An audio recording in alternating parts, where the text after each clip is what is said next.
A nossa palestra de hoje será sobre perspectivas econômicas para o ano de 2022.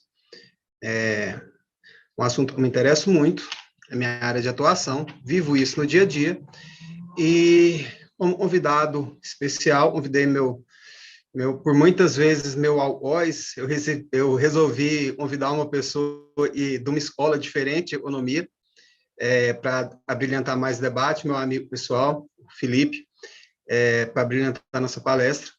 E a gente vai começar a falar sobre economia nesse ano de 2022 e vamos esclarecer algumas teses econômicas para a gente conseguir mostrar por que o 2022, por que 2021 foi como foi, por que 2022 temos essas perspectivas, porque economia, senhores, não é só o presente. A economia, o passado é tão interessante quanto para a gente traçar as expectativas e perspectivas para o ano vigente. Meu nome é Jean Pablo, eu sou professor na Lions, na área de administração, na área de contabilidade, e, às vezes, no direito, quando tem algumas matérias relacionadas à economia.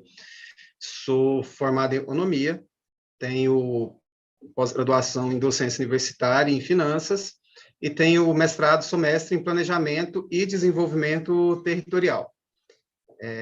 Muitos alunos me conhecem, para quem não conhece, prazer, sejam bem-vindos aí a mais esse ano, e vou abrir o microfone para o Felipe passar o currículo dele e dar as boas-vindas para vocês também, tá bom? Felipe, com você, meu amigo. Obrigado, Jean. Boa noite a todos. Mais uma vez agradecer aí o convite ao meu amigo Jean, aos professores da FAC Lions, a própria instituição FAC Lions.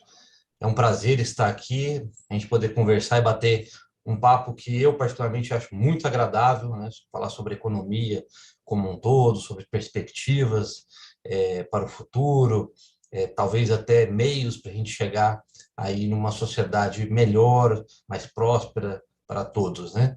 Eu, de formação, sou formado em Direito, sou advogado, atuo há 16 anos no mercado financeiro, sou especialista em Direito Empresarial e Direito Tributário.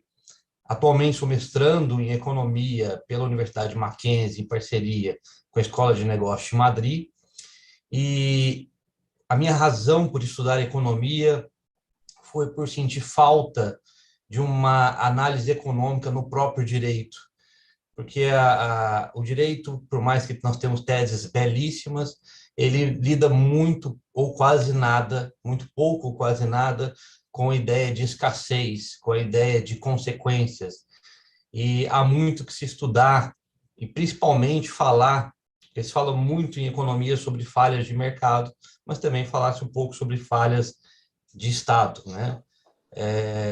O Jean diz que nós somos de linhas de pensamentos de economia diferente. Não obstante, eu creio nas nossas conversas que nossos objetivos são sempre os mesmos, né?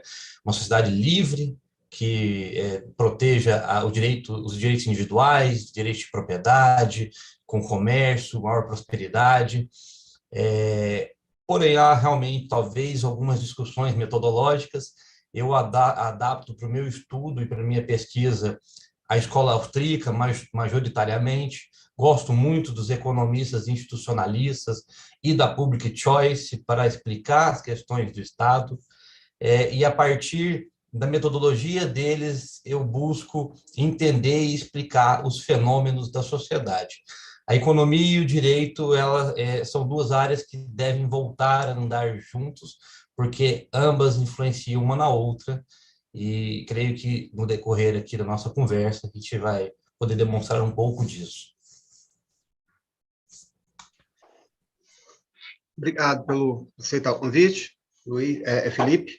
Eu ponho Luiz Felipe aí, eu não sou acostumado com Luiz, você me perdoa. Vamos lá.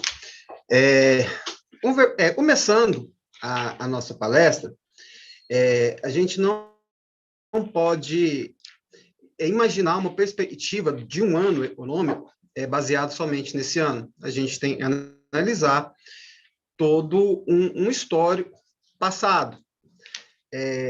Esse histórico passado, recente, principalmente no Brasil, ele aponta para a gente a direção do futuro.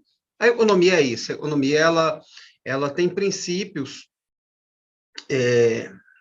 como eu vou dizer para vocês, ela tem os princípios acadêmicos e os princípios da própria economia. Só a gente tem uma vertente e as externalidades e as individualidades de cada ser. Então, você pode estudar métodos, mas você não pode estudar ações. As ações humanas, elas não são algo concreto, certo? Elas são algo individual de cada ser.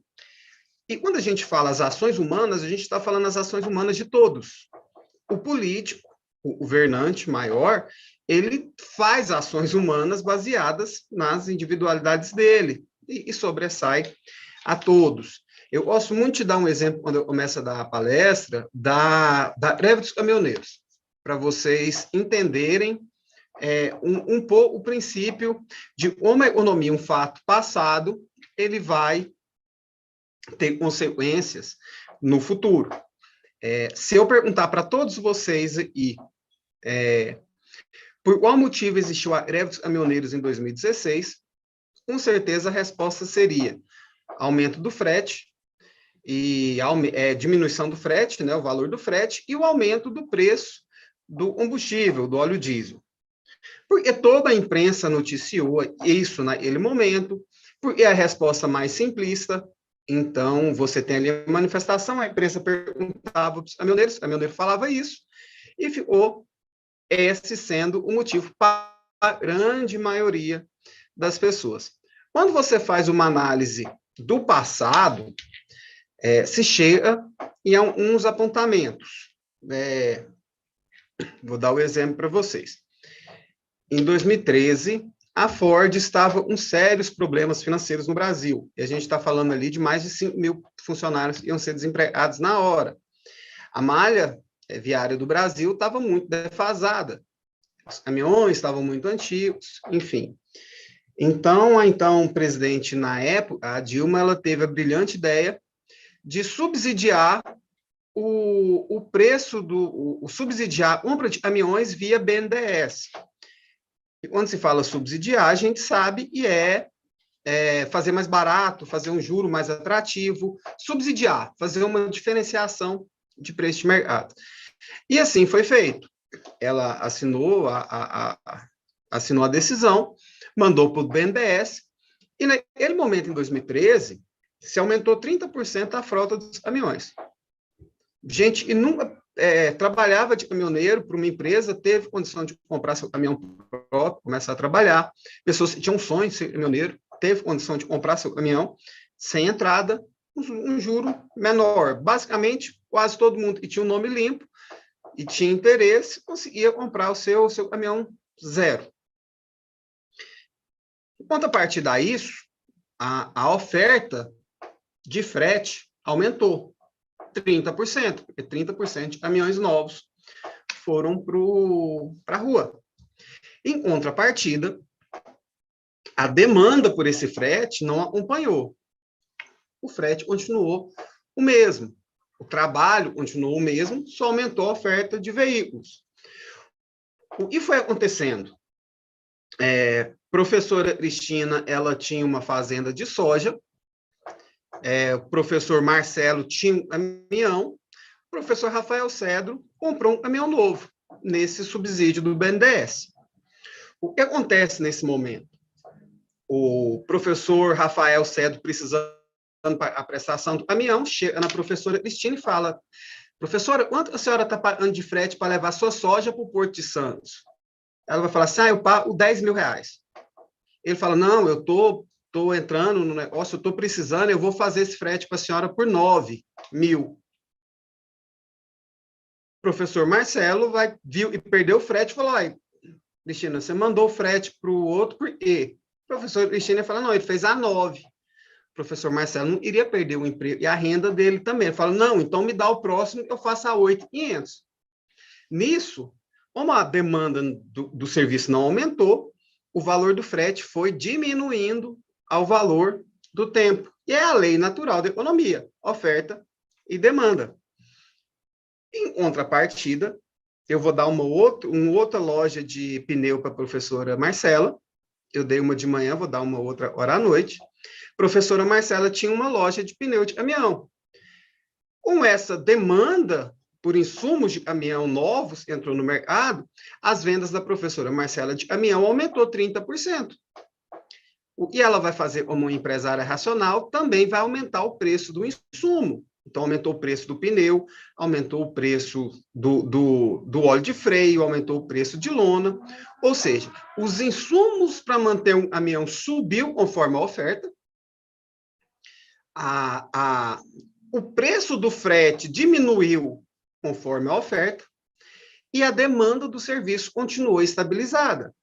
Então, os caminhoneiros aguentaram 2013, 2014, 2015, em 2016 eles não tinham mais a mínima condição de se manter trabalhando com esse novo modelo de mercado da categoria deles.